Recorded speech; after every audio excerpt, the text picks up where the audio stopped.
Oi, gente, boa tarde. Tô aí, Paula? Sim. E vamos lá, sejam bem-vindos todos. Vou mandar um convite aqui para nossa Fabi, do Inclu Digital, a nossa convidada especial,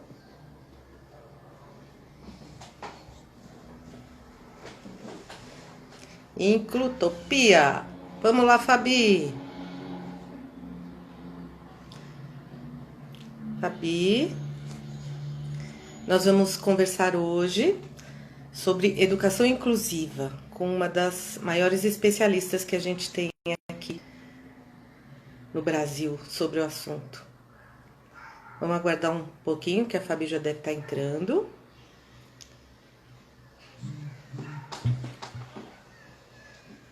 Olha aí, Rodrigo, Mari. Oi, Mari. Oi, tia Fátima. Oi, Fabi. A Fabi entrou. Inclutopia entrou.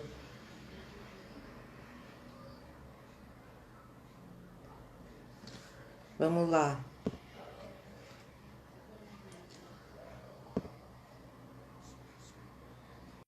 Oi, Mari.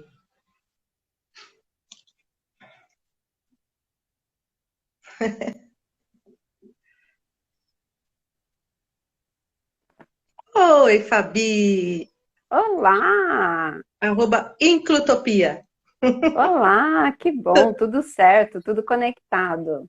Deu certinho aqui, né? Nossa Deu conexão. certinho.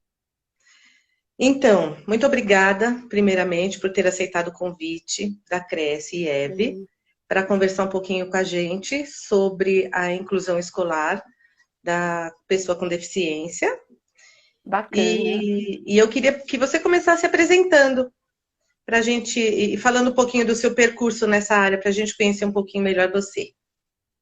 Ah, bacana, Sil. Eu que agradeço o convite, eu acho que é muito bacana a gente estar aqui conversando.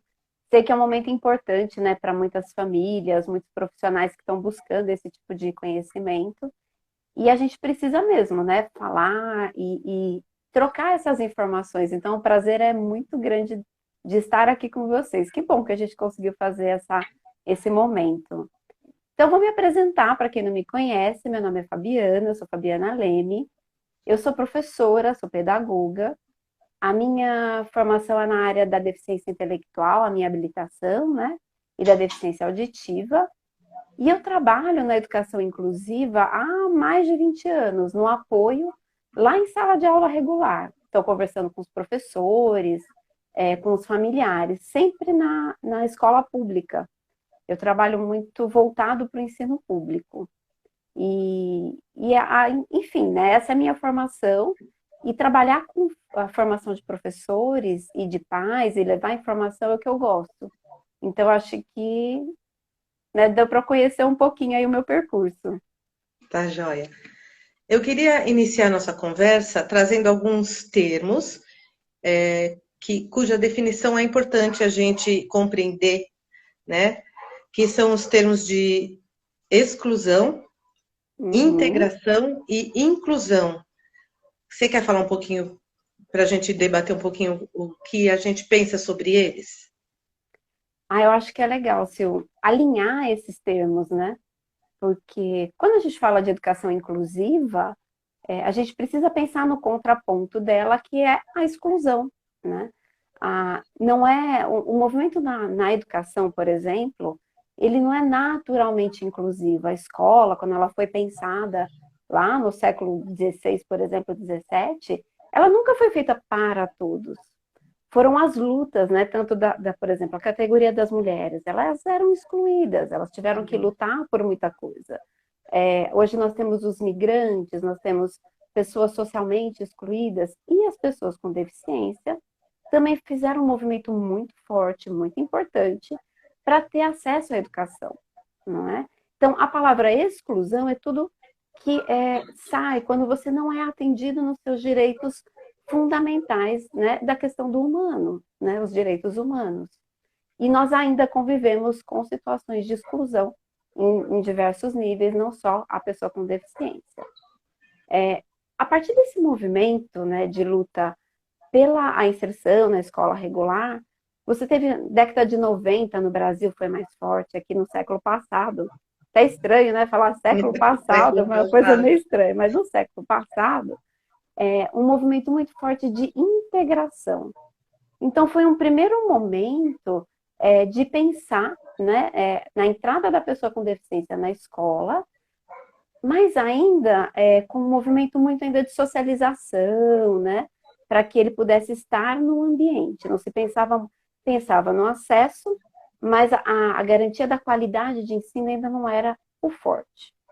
O movimento da educação inclusiva, ele vem lá de tratados internacionais, não é uma coisa só do Brasil, ela traz, né, a questão de pensar, ok, ele tem o direito a estar na escola, mas ele tem o direito de estar na escola com qualidade de ensino, né, ter acesso à qualidade de ensino. Então, o movimento da educação inclusiva é basicamente isso, é estar na escola com a questão da qualidade de ensino, né, como um norte, né? Mas hoje a gente convive, sabe, Sil, com as três situações, assim. É verdade. Não é Com a assim, não é porque a gente exclusão, está. com a Isso, integração, tem escolas que fazem integração falando que são inclusivas, né? E tem sim, escolas batalhando para fazer uma inclusão bem feita, né? É que esse bacana. movimento todo, socialmente falando, ele é incipiente ainda, né? A nossa sociedade Uhum, tá aprendendo. E por isso que eu acho tão importante momentos como esse, a gente que tem mais experiência, né, já nesse processo de inclusão, poder compartilhar com as pessoas que querem saber isso. mais, perguntem, conforme as dúvidas forem surgindo. Se a gente souber, a gente responde, né, Fabi? Com certeza. Então, é legal isso que você colocou, que assim, não é que passou de um para o outro e depois do outro para o outro. A ordem de aparecimento disso na sociedade foi essa, mas eles coexistem o tempo inteiro, né? A Sim. exclusão, a integração só simples e com inclusão, né? Por exemplo, quando você tem uma criança que não está frequentando a escola, não por isolamento social, como estamos vivendo hoje, né? Mas, não tem um profissional de apoio, ou a escola ainda não tem condições de receber uma criança cadeirante porque não tem acessibilidade. Isso é uma questão de exclusão, né? Aquela criança está sendo excluída do direito de frequentar a escola, não É. é? Muitas Algumas vezes, como... desculpa, diga pode aí. continuar. Não, muitas vezes Alguma... as escolas elas falam assim, não, eu sei, é lei, tem direito, mas eu vou abrir o jogo, viu, pai, mãe?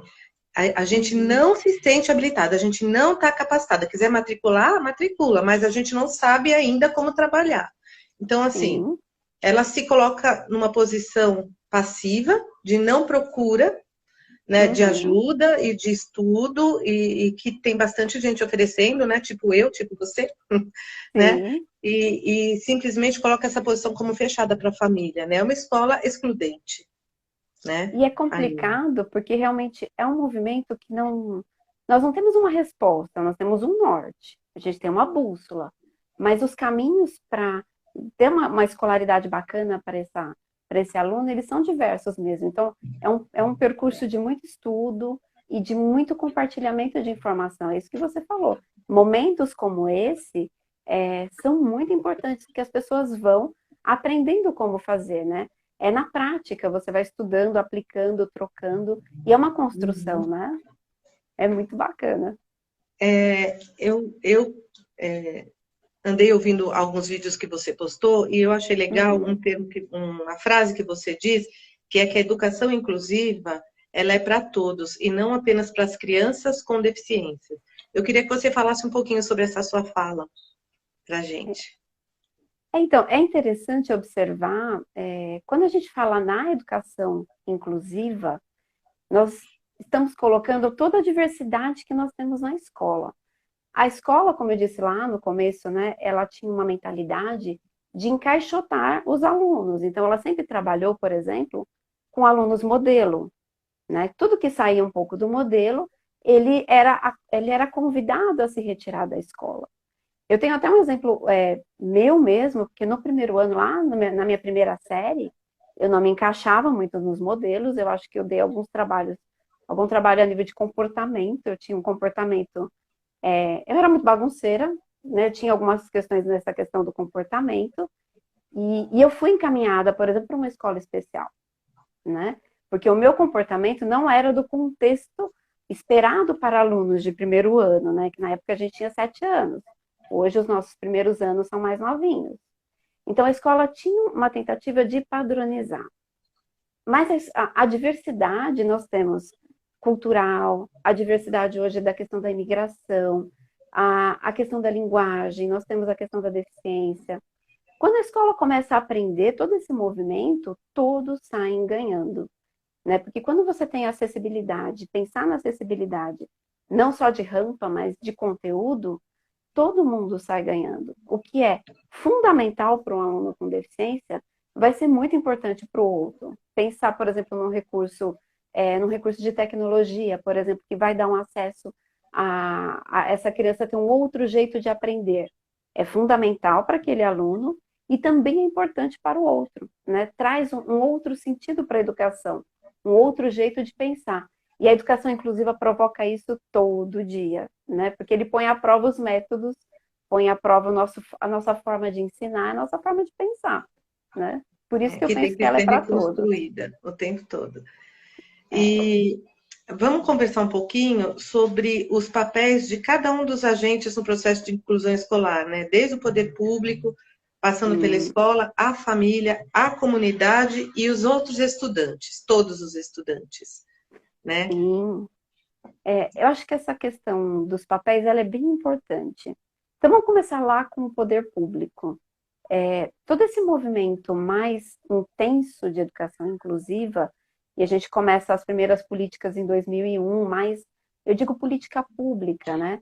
A política pública, ela prescinde o quê? Que tenha recurso, que tenha formação para esse professor, né? Então, teve todo um movimento. E aí você tem um número de matrículas de crianças com deficiência no ensino regular subindo. Por quê? Você Uhum. tem um recurso destinado, você tem uma política clara, de que, sim, nós vamos fazer educação inclusiva. Com todas as questões dos erros, dos acertos, mas houve um movimento. Até 2008, a gente tinha até um movimento bem bacana, principalmente voltado para a formação dos professores, né? Principalmente os professores que atuavam no contraturno e até os professores que atuam na sala, né, de aula noturno. Nós temos um hiato ali de 2008 para cá, sabe, estudando aqui, as políticas não estão sendo agora, não tem mais a mesma efervescência, né? A gente está vivendo um momento meio aguardando o que vai se definir em relação à educação inclusiva e trabalhando com a documentação e trabalhando com o que a gente tem lá parado em 2008, né? Ainda há o financiamento, né? Por exemplo, sala de recurso ainda tem financiamento, esse aluno na rede pública também tem financiamento e a legislação está aí. Mas apareceram tantas coisas que a gente precisa discutir que essa política pública está um pouco atrasada, né? O papel do mediador, enfim, uma série de coisas. Então, peguei aqui a questão da política pública que é fundamental para dar o start. Agora vamos para a escola, os gestores da escola. Você falou uma coisa no começo que eu achei bem interessante, né? Que é a questão do movimento de buscar o conhecimento, né? De ter uma gestão voltada para essa busca, né? De pegar uma educação inclusiva realmente de fato. Então, o gestor, ele tem esse papel de, desde o ato da matrícula, de orientar os seus funcionários, de orientar a sua equipe técnica para ter um movimento, uma cultura inclusiva dentro da sua escola, né? E isso vai refletindo, por exemplo, lá na sala de aula, lá com o professor. O professor ele vai se sentir mais acolhido, ele vai se sentir com um papel de troca, por exemplo, né? Ele vai ter com quem trocar. Uhum. O professor, hoje a gente vê uma questão muito bacana, tem professores realmente fazendo trabalhos de excelência com os alunos. Nós vemos os professores que realmente compreendem o seu papel em sala de aula, que é avaliar, planejar e sempre se perguntar o que eu quero que o meu aluno aprenda, né? E quais são os recursos e meios para ele atingir esse fim. Então, quando o Uhum. professor ele fecha esse circuito, a aprendizagem ela vai acontecendo. A família, essa questão da parceria família-escola, ela é muito importante. E eu acredito muito, sabe, em trazer informação para essa família. E conforme você vai empoderando a família no que é, né, o que ele precisa cobrar da escola, por Isso é bem exemplo, importante. não é? O que ele precisa cobrar da escola, o que não é papel dele cobrar da escola. Então, a questão do passe, gratuidade do passe, né? Ele tem o local de cobrar, então ele precisa ser informado para a família poder ir lá e falar, olha, eu quero saber da aprendizagem do meu filho, né? O que é esperado, o que tem sido feito. Então, a família tem esse papel de parceria, né? De ter o suporte, dar esse suporte para esse aluno em casa e ter o conhecimento para poder conversar com a escola. E a comunidade, a gente tem observado, na verdade, um movimento muito interessante de uma criação de uma cultura inclusiva. É muito interessante que esses vídeos que a gente lança com conteúdo de educação inclusiva, eu tenho recebido cada vez mais pessoas de outras áreas, recursos humanos, turismo, enfermagem, que estão buscando conteúdo porque entendem que isso é importante, né? Porque querem saber mais. Então, o Isso. papel dos outros estudantes e da comunidade é realmente engajar numa cultura realmente inclusiva, né? Pensando que essa diversidade, né, se tem alguém que está com o seu direito negado, a comunidade perde, né? Ter esse elo de comunidade mesmo. Eu acho que esse, para mim, seriam os papéis, assim. Ficou meio comprido, mas é Né? mais ou menos assim. Eu até percebi assim que eu devia ter. Eu estou partindo do princípio que as pessoas que estão assistindo aqui todas me conhecem, mas não. Algumas podem não me conhecer. Então, assim, Sim, meu nome é Silvana, né? Isso todo mundo já sabe, mas eu sou fisioterapeuta a princípio, minha primeira formação, sou psicopedagoga e desde 1994 trabalho com educação para crianças com deficiência. Desde quando as políticas começaram, eram incipientes, mas as coisas não aconteciam, até hoje que as coisas estão acontecendo. Né? Eu atravessei todo esse processo. E hoje a gente trabalha lá no meu espaço, meu, né, e dos meus colaboradores todos e sócios, com algumas salas, que seriam como salas de recursos, né, que a gente trabalha as crianças no contraturno, e desenha lá, faz a sondagem, desenha os objetivos principais junto com a família, sempre perguntando para a família e como parceira na construção desse planejamento de cada aluno, né, que é individual, né, a gente vai chegar sim. lá, e empoderando a família, explicando para a família o que se espera de uma educação inclusiva e oferecendo ajuda para as escolas onde esses nossos alunos estudam, né? Então a gente faz encontros com eles, procura entender, ouvir, ver se as ideias que eles têm que complementam as nossas, se está com alguma dificuldade, a gente apresenta o que a gente já percebeu sobre esse aluno, o que a gente já construiu até aquele momento. Então, esse é o nosso trabalho de educação hoje, né? E a gente está formatando outras coisas aí, alguns cursos de capacitação dentro das escolas, para gestores, para a equipe pedagógica, para a comunidade escolar toda, enfim. Mas isso ainda é um embrião. Mas esse trabalho primeiro que eu falei, a gente já faz, além dos trabalhos de reabilitação, né? Reabilitação físico, fono, psicologia, Sim, psicopedagogia, sim. tanto para os nossos alunos que estão lá, né, no contraturno escolar, quanto para quem não é nosso aluno, mas a gente faz o papel de clínica e também intercâmbio, né, assim, conversa com a escola onde eles estudam. Só para ficar claro, né, gente, porque talvez não sejam todos vocês que conheçam o trabalho que a gente faz lá na Cresce, né? Eu queria que Isso você falasse um mesmo. pouquinho da inclutopia. Que, Então, como é que como teve a começou, ideia, né? assim? Como eu disse, né, essa questão da formação e do conteúdo sempre fez parte do meu trabalho. Mesmo no apoio que eu tenho lá com os professores, indo para as escolas, sempre trabalhei dando cursos, formações, a gente sempre precisou, para fazer o trabalho em sala de aula, ajudar esse professor na sua formação continuada. E aí eu comecei a pensar num recurso para levar esse conhecimento para mais pessoas.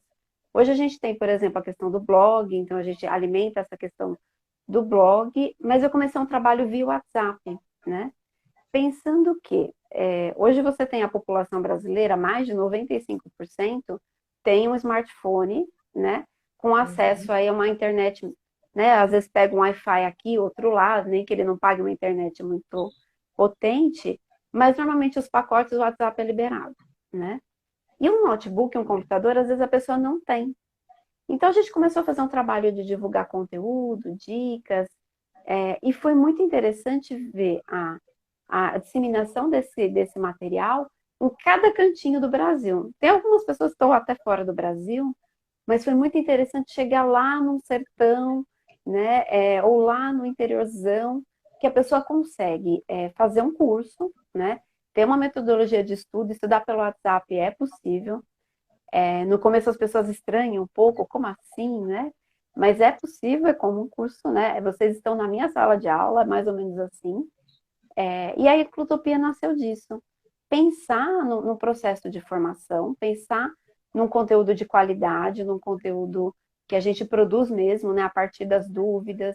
E nós temos tanto professores quanto familiares e outros profissionais que chegam com a dúvida e a gente produz o conteúdo em cima da demanda. Então, ela surgiu disso, desse desejo de levar mais informação, mais orientação para mais pessoas. Então, foi mais ou menos esse o meu percurso. Eu elenquei alguns assuntos aqui para a gente Hum, conversar e eu acho que a gente podia falar um pouquinho sobre o PDI, porque hum. algumas das pessoas que estão nos ouvindo podem se empoderar um pouquinho desse saber e pode fazer diferença para elas, ser importante, né? Tanto quem trabalha na área da educação quanto as famílias, que é o Hum, PDI, né? Vamos lá. vamos lá. Então, o PDI, que é o Plano, né, de Desenvolvimento desse Aluno, o individual, ou o PEI, que algumas localidades chamam de Isso, PEI, o que é o PEI. Plano de Ensino Individualizado, ele é um instrumental que ele foi desenvolvido lá no começo do que a gente chama de AEE, que é o Atendimento Educacional Especializado, como um recurso, porque o que foi observado? Que o planejamento que a gente fazia na escola tradicional não dava conta das necessidades, por exemplo, de um aluno com uma deficiência. A gente precisaria pensar em outras coisas, conhecer outras coisas desse aluno para poder planejar de forma mais adequada e personalizar esse ensino. Que essa é a base da educação inclusiva, você personalizar o ensino, e não só para a pessoa com deficiência, como a gente falou lá no começo, né? Todos nós precisamos ter uma rota de ensino personalizada. Mas voltando ao PDI, então ele comporta, né, informações atualizadas da família, né? Então a gente faz um levantamento com a família, se aproxima dessa família para ver a questão das terapias, ver o percurso desse aluno, se já passou por escola, se não passou. Isso tem impacto no meu planejamento. Se eu pego um aluno que não teve uma experiência escolar, é diferente de um aluno que já tem uma vivência. Então, eu consigo mapear isso nesse plano. Ele tem as minhas observações, né, que podem ser compartilhadas. Eu, por exemplo, atuei muitos anos em sala de recurso, que é o atendimento de contraturno, ou AEE. Então, as minhas observações em sala de recursos, elas sempre foram complementadas pela observação em sala de aula, que o professor observava. E a partir vamos dizer assim, desse conjunto de informações, nós traçávamos objetivos específicos para esse aluno e eu quis fazer um levantamento de recursos ou de estratégias. Então, por exemplo, que recursos de acessibilidade eu preciso fornecer para esse aluno? Ele vai precisar de um leitor de tela, ele vai precisar de um material ampliado, ele vai precisar de um recurso de prancha. Que tipo de estratégia que eu vou ter que utilizar? Então, eu vou ter que utilizar uma estratégia de segmentar a atividade. Então, o PDI, ele vamos dizer assim, um conjunto de informações que lá no meio tem o planejamento, a sua avaliação, mas não é só, né? PDI não é portfólio, são coisas diferentes, né? As pessoas às vezes Uhum, me procuram e eu uhum. vejo uma certa confusão. O portfólio é um registro, enfim, do que esse aluno foi produzindo, um registro organizado, e as pessoas têm, às vezes, algumas propostas. O PDI é o nosso plano, é o nosso planejamento, e ele precisa ser muito ativo. Então, eu começo a aplicar e ele precisa ter essa mobilidade, entendeu? Ele precisa ser vivo. Bom, eu comecei a seguir essa rota. Cheguei ali, o aluno me mostrou outros caminhos, eu preciso adequar a rota, né? Então, ele é contínuo, né? Ele é cumulativo e contínuo nesse sentido e vai trazer, vamos dizer assim, embasamento para a ação do professor, tanto na sala de recursos quanto na sala de aula, Uma coisa que né? eu acho bem legal é. Tem vários modelos diferentes, é uma ferramenta e tem vários modelos diferentes, né? Se você Sim. pega a de um município ou de um estado, tem um formato, ou tem mais informação, tem menos informação. E tem uma especificamente que eu gosto de trabalhar, uma dessas Uhum. ferramentas, que inclusive eu peguei num curso seu do WhatsApp, da Implutopia, é verdade. Sim, um curso de E PDI que tem lá. tem, né? Que é assim, e quando eu passo para as pessoas, né? Eu falo assim, então a gente precisa observar como a criança é, o que ela faz, tudo que ela consegue e o que seria esperado que ela conseguisse, mas ela ainda não está conseguindo, e anotando. E separar isso, por exemplo, quando a gente fala em educação, todo mundo fala, precisa aprender a ler e escrever. E aí Sim, fica com aquele aspecto de leitura escrita, ou número, quantidade, associar número com quantidade e fazer cálculo com ou sem material concreto, mas é muito mais do que isso que tem lá no PDI. Então, por exemplo, capacidade de comunicação. sim. A sociabilização, que não é única, é importantíssima também, está lá no PDI. Como que é? Como brinca com os amigos, né? Compartilha Hum, brinquedo, consegue se fazer entender com fala, ou com gestos, ou com comunicação alternativa, ou de que maneira? Não tem itens lá para você. Você olha e fala assim, tá lá no recreio, né, olhando para a criança e vai percebendo, ela é independente ou dependente em que aspectos, né? Como que está a parte psicomotora dela, tanto global quanto fina? Então, todos os uhum. aspectos que você vai observando constam numa área do PDI. Isso eu acho bem importante as pessoas, os pais, saberem, porque é bem comum, eu entendo perfeitamente, mas pai está muito ansioso com ler e escrever. Muitos Sim, professores também. Né? E tem muitas áreas importantíssimas de serem observadas e valorizadas e que o PDI deixa ressaltado. Então, quando eu vou fazer um PDI, construir um PDI, eu observo e aí eu chamo o pai e digo: eu observei isto aqui nestas áreas. Vamos lá. O que é prioridade para a gente neste momento? Na área de comportamento é tentar diminuir ou extinguir isto aqui que é inadequado. Então, esse é o objetivo. sim. E aí você cria estratégia. Na área de independência, isso aqui eu acho que já dá para a gente trabalhar. Então, aí você cria Uhum. estratégia. Então, você ir na área da alfabetização, também está lá. Ele está nesta fase. Então, a gente vai tentar fazer ele pular para esta, usando estes recursos, estas estratégias. E aí é legal porque a gente faz com que o professor e os pais consigam perceber os ganhos que não são só leitura escrita. Sim. Porque os outros ganhos todos são tão ou mais importantes, porque alguns deles vão conseguir se alfabetizar. E a gente tem que investir com todos os recursos que a gente tem. Alguns não vão conseguir, Uhum. mas os outros itens todos são tão importantes que se ele conseguir se comunicar melhor e ser socialmente adequado, ele pode vir a trabalhar e ter uma vida independente sem saber ler e escrever, né? Entendi. Mas não que a gente não invista, óbvio que a gente investe bastante, mas precisa saber valorizar as outras coisas e saber como, o que e como trabalhar cada um desses itens, né? Então, por isso que eu acho tão pôr no papel, dar uma clareza na mente, né, Sim. para todo mundo que está participando desse processo, do que precisa ser valorizado, né? É tão comum eu chego, por exemplo, numa sala de aula e o professor me relata. Nossa, olha, ele não sentava, agora ele senta. Ele não segurava o lápis, agora ele segura. Vai me relatando uma série de avanços. E às vezes, na hora de registrar, na avaliação, o aluno não lê, não escreve, começa um monte de Tudo que não não. faz. Então, É. assim, pensar nos objetivos e como esse modelo, na verdade, essa sugestão, né, você tem o PDI, mas pensar em modelo de curto, médio e longo prazo é muito Uhum. importante, porque o que tem aqui que eu preciso trabalhar imediatamente, a postura de estudante, por exemplo, é uma ação pedagógica, né? Como você disse, tão importante quanto ler e escrever, não é? Então, assim, eu gosto bastante de enfatizar as outras áreas, as outras habilidades. Nós temos aí uma série de autores que trabalham com as múltiplas inteligências, né? Eu sei que a gente tem uma escola que sempre falou, olha, só é inteligente quem sabe decorar determinada coisa, quem consegue interpretar isso. Mas nós temos várias habilidades, várias competências e que o PDI consegue mapear, porque ele não afunila o seu olhar só para uma avaliação, lê, escreve e faz as 4 operações. Né? Eu acho que É, você resumiu bem essa questão do PDI. e também lá no PDI consta, né, quanto tempo você vai tentar essa Sim, estratégia, e por objetivo de curto, médio ou longo prazo. São 3 meses, são 6 meses, é um ano letivo inteiro.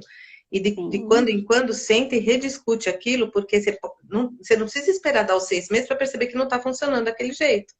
Né? Então, Uhum. você, antes disso, você revê tanto o objetivo quanto as estratégias e vai adequando. É uma ferramenta muito útil, muito, muito importante de ser utilizada para quem trabalha com inclusão, né? Não, muito importante. E o PDI da sala de recursos, ele tem um objetivo, ele tem um foco, que é o atendimento de contraturno. Na sala de aula regular, o professor também precisa ter um PDI com outro objetivo e com outro foco, que é o foco do conjunto, sem Do perder coletivo. essa questão do coletivo. Isso é bem bacana mesmo. Então, você tem bastante experiência de ensino público. Eu não sei qual é a sua Isso. experiência de estar dentro das escolas particulares com relação à Uhum. inclusão. Você consegue perceber alguma diferença entre essas duas instituições nessa área da inclusão? Olha, eu tenho pouca experiência na área privada, mas assim de consultoria e de conversar com as pessoas, né? Enfim, né? A gente vai conhecendo, porque a gente, na educação, você acaba conhecendo uma série de coisas. O ensino público, ele tem a diretriz, que é a política pública, e quando ela vem, né? Então ela vem desdobrando, então a implementação, ela é mais efetiva, né? As escolas privadas, elas começaram um movimento mais intenso, algumas não, algumas já tinham essa questão da cultura inclusiva é, no seu pensamento, no seu plano de ensino mesmo, em como ser, né? Em respeito à diversidade, essas já têm trabalhos inclusivos muito bacanas. A maioria, elas estão se adequando a uma legislação, né? Então, você pega a partir de 2015, onde a Lei Brasileira de Inclusão veio com mais força, então você percebe um movimento maior das escolas particulares em, em buscar essa adequação. Então, agora eu vejo as escolas criando o serviço de contraturno, que não eram todas que tinham, né? Elas delegavam muitas vezes para a família buscar o contraturno ou no consultório de psicopedagogia ou com outro professor externo. E pela legislação, o contraturno na escola particular também deve ser oferecido, né? Ele também tem que organizar, ou na escola, ou em parceria, enfim, né? Essa questão do contraturno. Então, eu observo um movimento maior das escolas particulares em construir esse modelo inclusivo, principalmente por conta da participação das famílias, não é? Porque a família tem conhecido mais a questão da legislação, tem cobrado mais efetivamente essa postura, né, das escolas, e isso provoca um movimento. E a escola pública também está vivendo esse movimento de cobrança, né? Porque os pais também estão se informando mais, a informação ela está circulando. Então hoje eles chegam com mais empoderamento para falar, olha, então, né, cadê o mediador? Você não adaptou a prova para o meu filho, ele vai fazer a mesma? Não tem atividade adaptada? Onde está o PDI? Eu quero conhecer. Né? Então, essa é um movimento que provoca movimento. Né? É, Mas nas escolas particulares, o que eu tenho é esse cenário assim que eu observo. assim, a gente lá na Cresce também tem contato com as duas instâncias, né? A gente Sim. conhece, temos alunos de escolas públicas e alunos de escolas particulares. E é isso que você falou, tem escolas que há muito tempo já fazem inclusão particulares, né? A escola Uhum. onde minha filha mais velha estudou, ela está com 25 anos, quando ela era pequenininha, que ela tinha 3, 4, já fazia inclusão. né? Tinha 2 alunos por sala lá que eram crianças com algum tipo de deficiência, né? Mas muitas escolas ainda hoje têm muita dificuldade de trabalhar a inclusão, como a gente estava falando. E assim, às vezes o pai chega para mim e fala assim, eu quero investir na educação, vou pôr numa escola particular, ou a escola. Eu falo assim, olha, a escola, ela pode ser boa ou pode não ser boa no trabalho da inclusão, hoje, né? Nesse momento em que ela se encontra, independente dela ser pública ou dela ser privada. Vai muito do gestor, vai muito até da professora que a criança tá, tem professor que é um educador mesmo, né, que gosta e se interessa e vai atrás das informações e pede ajuda se está precisando, e tem professor que não, tanto na pública quanto na privada, que ele vai levando a criança lá, põe alguma coisa para ela fazer, mas não tem um planejamento, e quando tem dificuldade psicomotora, então fica em cima da mãe loucamente, como se a mãe precisasse fazer um milagre de achar um terapeuta milagroso, porque ele não está acompanhando o grupo. Né? Ele não está acompanhando o grupo. Quando é pequenininho, 3, 4, 5 aninhos, ai meu Deus, 5 anos, vai começar a precisar fazer mais produção. Antes brinca, a gente sabe, né, que brincar é importante, desenvolve uma opção de coisa, mas tem um momento que precisa já começar a produzir. Aí a escola pira e faz a mãe pirar. Né? Então, essa escola não é boa. Porque ela tem que saber lidar com isso, né? Sim. Ela não tem que cobrar alguma atitude da família para que a criança acompanhe o grupo. Isso tem acontecido em algumas escolas, não é? Mas tem outras que dá muito orgulho de ver assim o esmero do trabalho e da competência dos professores, tanto da rede pública quanto da privada, em trabalhar, né? É isso que a gente estava conversando, né? Esse processo é incipiente, tem gente que está correndo atrás com mais velocidade, né? Olha que interessante, né? Você falou de acompanhar o grupo, né? Se eu tenho um planejamento individualizado, eu não preciso me preocupar se ele está acompanhando o grupo. A avaliação, né, é em cima do que eu planejei para ele. Então, se eu observo o desenvolvimento, se eu planejo de forma coerente e individualizada, eu consigo fazer uma mensuração, sim, de progressos, em que áreas, em que momentos, com quais estratégias, sobre aquele indivíduo. Então, essa coisa, esse terrorismo aqui, entre aspas, né? Ele não está acompanhando o grupo, ele não está acompanhando o grupo, ele não faz sentido se eu tenho um planejamento individualizado. Não que é? A faz gente a consegue comparação pensar do nessa aluno diferença. com ele mesmo, depois de um Com ele determinado mesmo. período, Com né? ele E não com mesmo. um grupo, que é cruel para todo mundo. É cruel para o Para aluno, para a todos. família e para o próprio professor, se ele não está percebendo o que ele está fazendo. Ele fica angustiado também, quando tem um Sim. aluno que não acompanha o grupo e ele não sabe o que fazer, né? E é muito complicado porque os professores são pressionados a aplicar instrumentais de avaliação nesse aluno que não estão baseados no planejamento e no trabalho que ele fez. Então, ele realiza um planejamento, faz um trabalho X e vem um instrumental de fora para que ele avalie uma coisa que ele não trabalhou com o aluno. Então, por isso que eu falo lá do papel do gestor da escola e da política pública, né? Porque se fala da educação inclusiva, etc., mas na hora de vir um instrumental de avaliação, por exemplo, não está coerente com o trabalho individualizado. Então, a gente tem muito que caminhar ainda na educação inclusiva, né? Será que está na hora da gente ver pergunta? Faltam 20 Eu acho minutos. que sim, né? Tem Eu pergunta estou aí, vendo Paulo? umas subindo aqui. Fala aí. O Rodrigo perguntou qual é a diferença entre integração e inclusão. Vamos lá, vamos retomar. Vamos lá. Então, integração e inclusão. Na integração, você precisava preparar o indivíduo para ele estar na sociedade. Então, você tinha uma metodologia de trabalho onde você ia fazendo uma aproximação e esse indivíduo ele ficava como um satélite, ele circulando entre aquele grupo social, né? Então, por isso que a gente fala dos termos de socialização e esse termo integração. Eu tentava trazer alguém muito diferente e encaixar no grupo, mas ele precisava ser preparado antes. Ele não está pronto ainda para ir para a escola. Então, toda essa terminologia, ela vem lá do tempo da integração, né?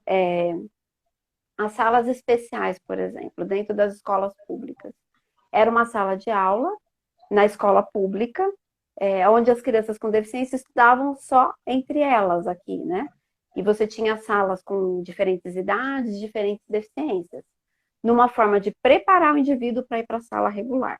Então, isso vamos dizer assim, o pensamento ou o primeiro movimento, integração. A educação inclusiva ou a inclusão, o indivíduo, ele não precisa se preparar para ir para a sociedade, né? Então, a sociedade, ela precisa ter o quê? Acessibilidade. Então, o que acontece hoje? Você chega num restaurante e você chega com uma pessoa em cadeira de rodas e aquele restaurante ele não está acessível, por exemplo, né? No movimento lá da integração, poxa, você deveria ter ligado, ou deveria ter procurado um restaurante com acessibilidade. Não, ele tem que estar apto a receber as pessoas. Então, a inclusão, ela traz a participação para um movimento mais amplo. Eu não preciso preparar o indivíduo para ir para a sociedade. Não tem muito esse A sentido. Ele sociedade tem o que se direito de prepara para conviver. receber todos, Todos, né? todos, né? É uma E sociedade assim, com as inclusiva. dificuldades que isso traz, entendeu? Então, de repente, foi muito interessante que a minha primeira turma de WhatsApp aqui com dicas, eu tinha dicas, eu mando áudio aulas. Eu tinha 6 surdos. Aí eu falei, ai, que legal, eu vou mandar áudio aula com 6 surdos, né? Então eu fiz o quê? Né? Esse é o movimento da inclusão. Fala, pera, como é que eu garanto acessibilidade para esse grupo? Gravei um vídeo para eles em Libras, para eles foi em Libras, para os outros foram em áudio, né? Então, esse é o movimento, ele é constante, né? Ele é constante, é um desafio. Se eu não respondi, depois ele dá uma perguntadinha de novo. Tem mais alguma aí? Tem. Como que os pais podem lutar por essa inclusão? Como os pais podem lutar? Quem perguntou? O Rodrigo também. Tá. A questão da luta? Não sabe o que eu percebo? Eu percebo assim, já aconteceu, né? Eu tenho uma criança que está na clínica fazendo terapia fonoaudiológica, vamos supor. E aí está ainda em período de procurar vaga em escola. E o pai vai atrás. Então, da minha mesa, a mãe ligou para a escola e falou: eu tenho uma criança com 12 anos, eu queria fazer a matrícula dela. Pode vir, pode vir. Chegou lá, percebeu que a criança tinha uma deficiência, não tinha mais vaga. E aí, como fica essa família, né? Porque ela pode exigir a matrícula dela naquela escola, mas ela não quer a escola que não quer a filha dela, né? Então, aí essa escola, ela acaba se blindando porque, embora se a família quisesse mesmo, a escola teria que fazer essa matrícula, quem quer o seu filho matriculado numa escola que não quer que seu filho esteja lá? Né? É difícil, na verdade, não sei, a única forma que eu imagino que a família pudesse lutar por isso seria denunciar esses casos, mas também arrumar tanto para a cabeça, né? Você sair denunciando enfim, e depois comprovando. Então, hoje a gente ainda tem a necessidade, sabe, de, em alguns momentos, judicializar alguns processos. Então, o Ministério Público, e eu não sei, de repente tem gente aqui de fora de São Paulo, mas pelo menos aqui em São Paulo, onde a gente acompanha, eles têm um trabalho muito atuante e eles têm uma procuradoria específica para pessoa com deficiência. Então, em alguns momentos, a gente precisa acionar sim. Então, por exemplo, quando houve a negação, por exemplo, de terapias para crianças com autismo, e já estava na legislação. Então, você vai ter que entrar com alguma judicialização. Paralelo a isso, estar na sociedade é realmente um desafio muito grande para todos os familiares. Então, como é que a gente pode lutar por isso? Primeiro, se fortalecendo, então, assim, nas ONGs, nos grupos, no grupo de pais, ou com trabalhos, assim, que você tenha conhecimento, que você comece a se embasar, para quando você ouvir uma negativa, você conseguir argumentar, né? Porque essa questão da argumentação, às vezes você não precisa nem chegar na judicialização. Quando a pessoa compreende, porque muitas vezes a pessoa que, entre aspas, aqui diz, olha, não tem mais vaga, nem é a gestão da escola, às vezes não chega nem na gestão. Às vezes é alguém, por exemplo, na secretaria, que faz uma interpretação que é equivocada e ela precisa ser orientada. Né? Eu já presenciei isso, né? Que o primeiro contato ali na secretaria foi equivocado e aí a gente chamou a gestão para que todo mundo fosse orientado. Então, eu sei que é um trabalho desagradável a gente ter que orientar as pessoas, mas a nossa cultura ainda inclusive ela está muito debilitada ainda, está bem fraquinha. Então, se fortaleçam enquanto grupo, enquanto conhecimento, judicializem quando for necessário, tem a promotoria pública e eles atendem especificamente a questão da pessoa com deficiência, não é? E eu acho que é essa busca mesmo, sabe? De fazer o contraponto, de argumentar, de mostrar mesmo para a sociedade que eles estão aí, é direito à educação, é direito ao lazer, né? É direito ao esporte, né? Eu sei que é uma luta um pouco difícil, mas eu acho que na união e no grupo, se fortalecendo, vocês conseguem articular melhor, né? Isso aí. Vamos mais uma perguntinha, não? Mais uma? De outra pessoa, então. Tá. A Mari Antiquera perguntou como preparar os professores de forma correta para a inclusão. Então, é isso que a gente está tentando formatar. Assim, a gente faz isso no nosso cotidiano, né, Fabi? Assim, é que você atua em escolas públicas, né? Eu atuo com o professor, a escola, não só o professor, a escola onde eu tenho um aluno que esteja comigo, que a família comprou meu serviço, porque aquela escola não tinha EE. Então, aí estabelece-se a parceria entre os nossos profissionais e os profissionais daquela escola, né? E aí é um processo de discussão e de formação. Vamos supor que essa escola está completamente perdida. É ensinar mesmo, adequar. Eu acho bem interessante esse processo, porque quando você chega, o Pedrinho está nessa escola, e essa escola não sabe o que fazer com o Pedrinho. Então você vai lá conversar? Vou.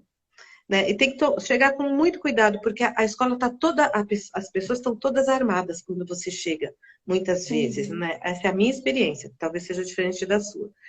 E aí, você chega e você mostra para a pessoa que você está lá para acolher as aflições dela, e não para julgar o que ela tem feito, o que ela não tem feito. Então, fala assim, olha, eu vim aqui para a gente conversar um pouco sobre o Pedrinho, saber como é que ele tem sido aqui na escola, eu conto para você como tem sido lá comigo, eu quero saber as ideias que você teve, eu vou contar as ideias que eu tive, algumas deram certo, outras não deram.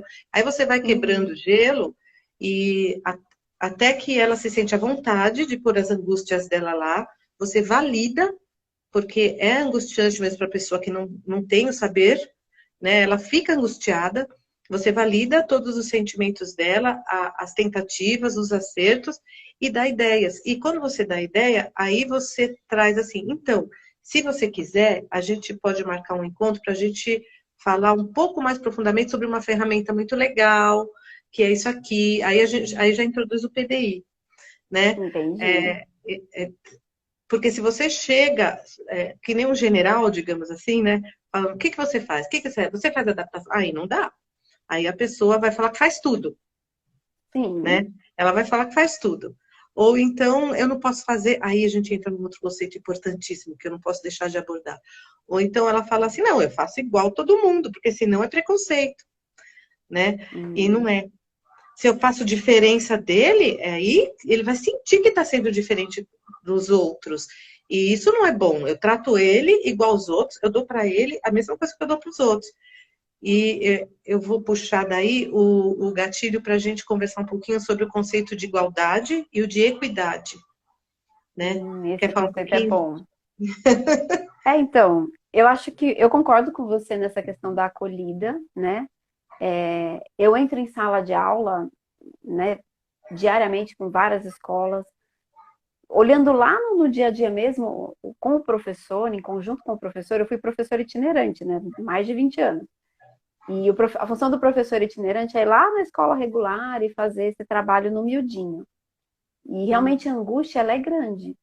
Depois que o professor começa a compreender como é que é o processo, como é que ele olha para o desenvolvimento desse aluno e ele começa a se organizar, a coisa flui. Isso é formação continuada, não tem outro caminho. É, é. Né? Não é a formação só da faculdade, não são 6 meses de educação inclusiva na faculdade que vai resolver essa questão, é formação continuada. A questão da igualdade, da equidade, é muito importante a gente pensar o seguinte: tratar todos da mesma forma, a questão da igualdade, o que é igualdade? É garantir a todos os mesmos direitos, né? Se eu tenho, vou pegar uma imagem aqui, uma metáfora para a gente compreender. Se eu preciso subir um patamar, né? E todos precisam subir, e eu só tenho uma escada, né? Eu não estou garantindo a igualdade de direitos de todo mundo chegar lá em cima, não é? Uns vão subir pela escada, outros vão subir pela rampa e o outro vai subir de elevador. Então, quando eu trago o recurso que aquele indivíduo precisa para chegar lá, isso não é um privilégio.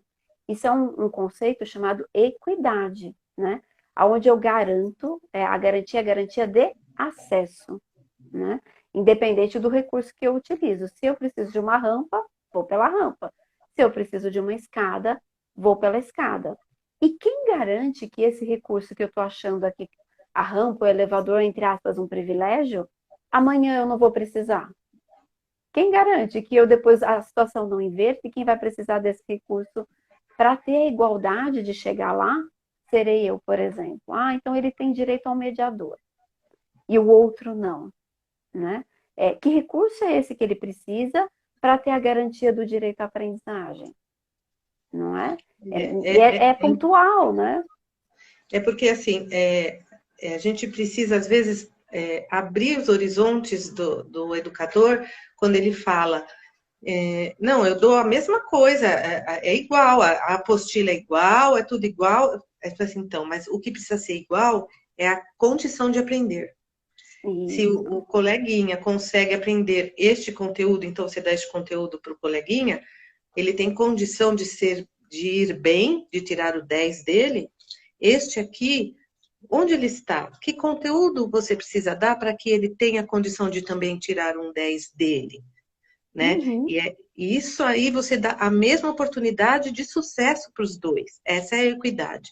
Dar a mesma matéria para todo mundo é só igualdade e é pouco, né? E é o conceito errado que está sendo trazido à tona nesse momento, né? Sabe, Essa Fabi? questão da matéria, assim, só uma observação, quando a gente pensa no planejamento, a gente não destaca o aluno do planejamento da turma. Então, se está todo mundo ali discutindo a alimentação, ele vai ter uma atividade adequada ali ao nível dele de desenvolvimento dentro da temática. Não é todo mundo ali discutindo alimentação e ele vai, enfim, fazer uma cruzadinha de animais fora do contexto. Ele ainda não consegue participar do jogo. Ele não vai compreender todas as regras, mas ele tem que ter um papel. Né? Então, quando a gente começa a mostrar para o professor o que é essa flexibilização, que tipo é isso, que tipo de adaptação ele pode fazer, o horizonte dele se amplia tanto e facilita o trabalho do professor, porque quando ele tem que planejar coisas separadas, ele tem 2 trabalhos. Quando ele tem que, ok, eu tenho esse conteúdo e eu preciso pensar no recurso, as coisas convergem, ele começa a ver sentido no que ele está fazendo. Né? Deixar muito claro que aquele aluno não está fora do contexto. Né?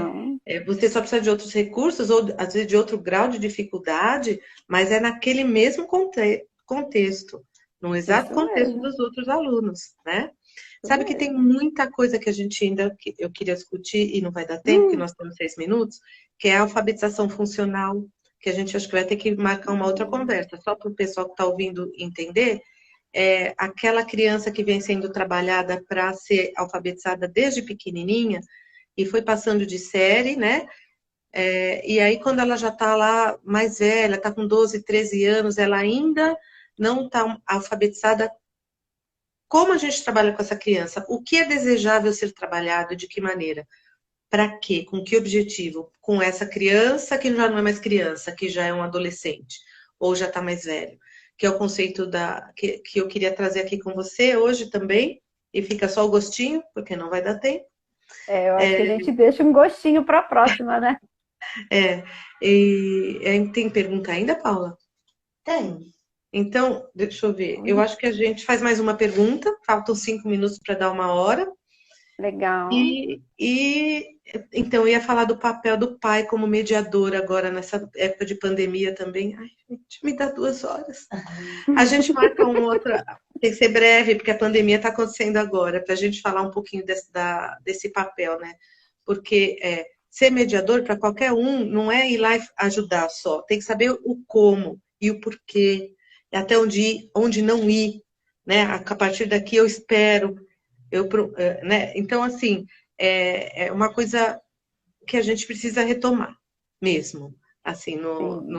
no próximo encontro nosso. A última pergunta. Fedra Gato perguntou como a escola sensibiliza pais e outras crianças na preparação da inclusão. Isso, quando você vai preparar a comunidade escolar para lidar bem com a inclusão, porque a gente sabe que muitas vezes os pais dos amiguinhos não gostam, né? Sim. Então, vamos Essa lá. questão da cultura inclusiva, né? É isso mesmo. Hoje você tem até na base nacional curricular um pouco mais, né? A base, para quem não conhece, são as diretrizes nacionais para a educação, permeando essa questão da diversidade, não tanto da inclusão, mas da diversidade. Mas a escola, ela pode promover ações, e essas ações, elas também vão ajudar, por exemplo, na questão da convivência entre as crianças, a questão do bullying, a questão da agressividade, porque quando a criança, ela começa a compreender, e ela começa a respeitar o outro, né? Ela começa a levar essa cultura para casa. Nós, algumas gerações, né? Por exemplo, eu pouco convivi na minha vida escolar com alunos com deficiência, como colegas de sala, né? E a gente só foi ter contato muito tempo depois. Então, nós não temos uma cultura inclusiva, porque não se fabrica uma cultura, não se prepara para. Esse é o pensamento lá da integração, lembra que a gente conversou? Não tem como eu preparar para a sociedade aceitar. A sociedade, ela tem que ir se modificando, né? É como aconteceu, por exemplo, com essa questão do isolamento. Não houve um preparo para. É tudo junto, misturado, é construir o avião. Acho que é o Sasaki que fala essa alegoria. Depois eu vou conferir se eu não fiz alguma menção errada. É construir o avião no próprio voo. Esse é o conceito mesmo de... Como é que a gente traz esse conceito para a escola? É tendo colega lá, é tendo conflito. Vai ter um passeio, ele também vai. Quem vai com ele? Quem ajuda, quem não ajuda? Então, é tendo a situação no momento que gera o movimento de uma cultura mais inclusiva. Baseado em quê? Na gestão, né? Uma boa gestão. A gestão tem que ficar muito atenta, não pode fingir que não está vendo. Ah, não. Aconteceu uma situação ali, o menino ficou de lado, eu não prestei atenção. Não, tem que prestar atenção, tem que intervir, tem que chamar para conversar. Né? É esse tipo de movimento que vai gerar uma cultura mais inclusiva. Bom, eu acho que eu tenho que finalizar, Antes que derrube infelizmente, a gente. antes que derrubem a gente. Muito obrigada, Fabi. Eu adorei conversar com Puxa, você. Esse é um assunto que me encanta. Eu fico horas falando sobre isso. Quando vai um pai conhecer lá e a gente engrena nesse assunto, eu gasto a tarde inteira conversando com o pai. que bacana, que delícia. Eu que Muito obrigada agradeço. pela sua participação aqui com a gente, né? E a gente vai já deixar aqui esses outros temas para o nosso próximo encontro, tá bom? Combinadíssimo. Obrigada a Obrigada, todos. pessoal, que Uma turma acompanhou firme aí, aqui. ó. Se sobrou pergunta, eu vou responder, vou passar para a Fabi e a gente responde no privado, tá bom? Tchau, Ótimo. gente. Tchau, gente. Obrigado por tudo, viu? Até a Tchau, tchau. próxima.